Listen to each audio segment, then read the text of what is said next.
Eu sempre tive uma queda por histórias misteriosas, aquelas que parecem espreitar na esquina da realidade, especialmente as que acontecem bem perto de casa.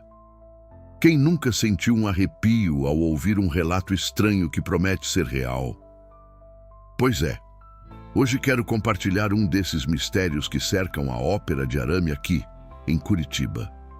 Um lugar que, por fora, encanta pela sua estrutura de aço e vidro, iluminada nos mínimos detalhes, refletida por suas águas calmas. É um espaço que parece abraçar a natureza, mas que por dentro esconde um silêncio inquietante e segredos que poucos se atrevem a desvendar. Foram os guardas noturnos os primeiros a falar sobre isso. Profissionais acostumados ao silêncio profundo e ao vazio quando o público vai embora, eles começaram a perceber algo estranho. No ápice da madrugada, quando não há absolutamente ninguém ali dentro, nenhum visitante, nem funcionário, nem luz além daquela de emergência, uma voz começa a cantar. Não é um sussurro, nem um ruído distante. É uma voz clara, potente, quase que atravessando as paredes de arame e aço do teatro, reverberando como um pedido desesperado ou uma mensagem perdida no tempo. Essa voz desafia o entendimento, porque chega a confundir nossa barreira entre o real e o imaginário. Quem seria essa pessoa? Numa casa vazia, sob um céu silencioso, estaria alguém ali realmente? Ou seria o teatro falando, manifestando uma memória antiga de alguma forma incomum e inexplicável? A dúvida me consumia. O frio na espinha aumentava cada vez que pensava naquilo. Um mistério inserido naquele espaço que é tão belo quanto sinistro quando a noite desce. Foi com esse peso na mente que fui conversar com Ricardo, um dos guardas que viveu na pele essa experiência intrigante. O que ele me contou até agora foge completamente do comum, e ainda estamos só no começo dessa história. Ricardo trabalha como segurança da Ópera de Arame há quase 5 anos, e escutar o relato dele foi como entrar num mundo silencioso, onde o medo se esconde por trás de cada sombra. Ele me contou que, nas primeiras vezes em que ouviu aquela voz na madrugada, sentiu um arrepio que não conseguia explicar, algo que mexeu profundamente com a sua cabeça.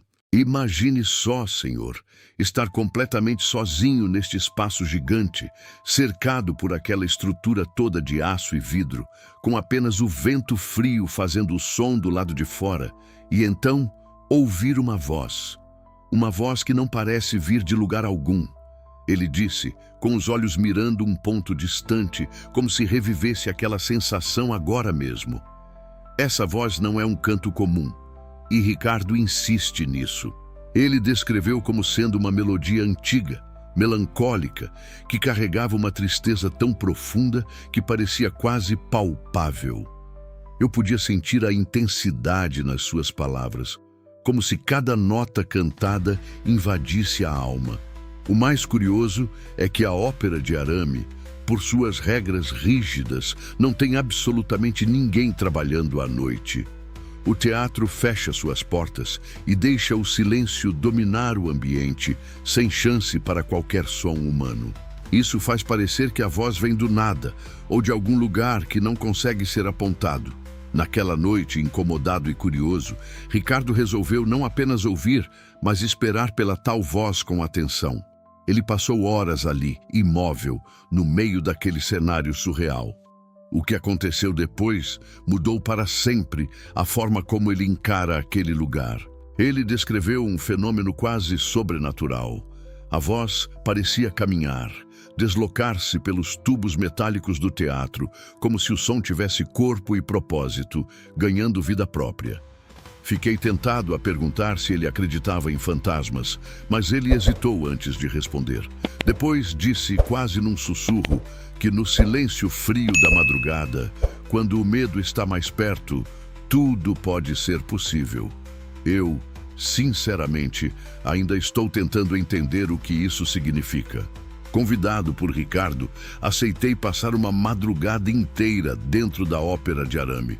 Uma experiência que até agora parecia saída de algum filme de terror urbano, mas que se revelaria bem mais intensa do que eu esperava. Assim que entramos, a grandiosidade do lugar me impressionou ainda mais. A estrutura metálica parecia um gigantesco ninho de aço, seus finos arames entrelaçados formando uma gaiola delicada e imponente. Ao redor, um lago sereno refletia as luzes amareladas e difusas que escapavam da cidade adormecida. O frio cortante daquela noite não estava simplesmente na temperatura. Parecia invadir cada superfície, cada sombra, mergulhando o teatro num silêncio quase palpável, tão denso que fazia ecoar até o menor passo. Ricardo estava certo. O ambiente pulsava diferente depois da meia-noite. O vento que se agitava lá fora cessou de repente, deixando um silêncio absoluto, um vazio tão profundo que parecia sugar o ar dos pulmões. As luzes de emergência, com sua luz âmbar trêmula, lançavam longas e geladas sombras pelos arames metálicos. Foi nesse instante, nesse silêncio visceral, que a voz surgiu. Inconfundível, doce, quase um suspiro cantado, carregado por uma tristeza que apertava o peito. Não era somente som, era como se o tempo parasse, suspenso naquele breve instante, e a voz trazesse uma mensagem antiga e urgente, disfarçada num canto. Tentamos seguir a origem daquele som, cada nota se escorregando como fumaça entre as vigas metálicas, rodopiando pelos cantos escuros e desaparecendo na imensidão vazia. Aquela voz parecia um chamado, um convite silencioso para testemunhar uma história esquecida, um segredo velado na própria alma da cidade. Ricardo me olhou, seus olhos úmidos brilhando com uma emoção que não precisava de palavras. Ele sussurrou, quase sem ar. Creio que ela quer ser lembrada. Naquele momento, senti que não estávamos apenas ouvindo uma voz. Estávamos diante de um fragmento vivo do passado, ansiando para não ser esquecido. Desde aquela noite inquietante, não consegui simplesmente deixar o mistério da ópera de arame para trás. Comecei a mergulhar em relatos antigos, papéis amarelados e histórias orais que falavam tanto do teatro quanto da região ao seu redor. Conforme vasculhava, uma narrativa se destacava em meio ao silêncio das palavras. Durante a construção dessa obra imponente, houve o desaparecimento de uma cantora lírica, uma mulher de talento raro, cujos sonhos de estrelato jamais se concretizaram. Seu nome havia sido apagado das manchetes, mas ainda reverberava baixo pelo imaginário dos moradores antigos de Curitiba. Dizia-se que ela sumiu um dia, sem aviso, numa noite escura, e que sua voz nunca mais fora escutada daquela forma.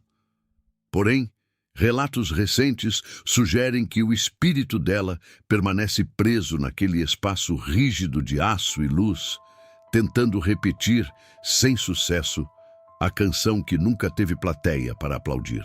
A ideia me arrepiava ao ponto de lembrar o frio daquela madrugada, como se a melodia fantasma dissolvesse o calor humano e deixasse o lugar ainda mais vazio. Quando compartilhei essa história com Ricardo, esperava que ele disputasse ou confirmasse as lendas, mas ele me surpreendeu. Para ele não se tratava mais de fantasmas ou teorias. Aquela voz, dizia ele, era uma presença quase familiar, um elemento constante nas madrugadas solitárias que vivia dentro da ópera. É como se ela fizesse parte da minha noite agora, confessou com uma sinceridade que pesava em cada palavra. A tensão dentro dele parecia crescer sempre que aproximava-se do palco sozinho, como se aquela voz sussurrante falasse diretamente com o seu próprio medo. Eu, por minha vez, ainda tentava decidir se estava diante de uma manifestação espiritual, um verdadeiro fantasma cantando sua tristeza, ou apenas o eco indelével de uma tragédia que ficou gravada no aço e vidro do teatro. Cada instante em silêncio era sufocante, uma espera angustiante na qual eu sentia que o teatro, a qualquer momento, poderia abrir suas entranhas e revelar um segredo sombrio e profundamente guardado. Na última conversa que tive com Ricardo, ele decidiu me levar a um lugar dentro do teatro ao qual poucos têm acesso. Uma pequena cabine de som, escondida nos bastidores, onde horário algum do dia comum eu jamais teria entrado. O ambiente era apertado, quase claustrofóbico, com paredes revestidas de acústica. O ar ali dentro parecia congelado no tempo, pesado e quieto, atormentado por uma aura invisível que se impregnava na pele. Ricardo me contou que foi ali, durante os eventos de inauguração da Ópera de Arame, que ocorreu um acidente trágico. Uma mulher, a tal cantora que eu ouvi falar, foi encontrada inconsciente após um ensaio. Um encontro entre a vida e a morte que terminou sem despertar. O silêncio absoluto daquele quarto parecia conspirar com a tragédia. Era como se as vozes e os sons que ouvimos em outras noites, aquelas que atravessavam os arames e o lago, se curvassem reverentes diante daquela ausência, como se a memória daquele instante glorioso e sombrio estivesse impressa nas paredes que escutaram seu último suspiro. Ricardo sugeriu, com uma voz quase reverente, que talvez a voz que ele e eu ouvimos fosse nada menos que um resquício preso nesse espaço-tempo, um pedido de socorro que ecoava eternamente nas madrugadas solitárias do teatro. Curioso, perguntei se ele já tinha tentado gravar a voz. Ele me mostrou um pequeno aparelho, um gravador simples, e explicou que fizera várias tentativas. Os arquivos só captavam o silêncio invulgar, quase ensurdecedor nos quartos vazios. Era como se aquela voz fantasma se recusasse a ser capturada por aparelhos, existindo apenas para quem está ali, vivo, compartilhando daquela solidão noturna. Era um fenômeno quase impossível de entender.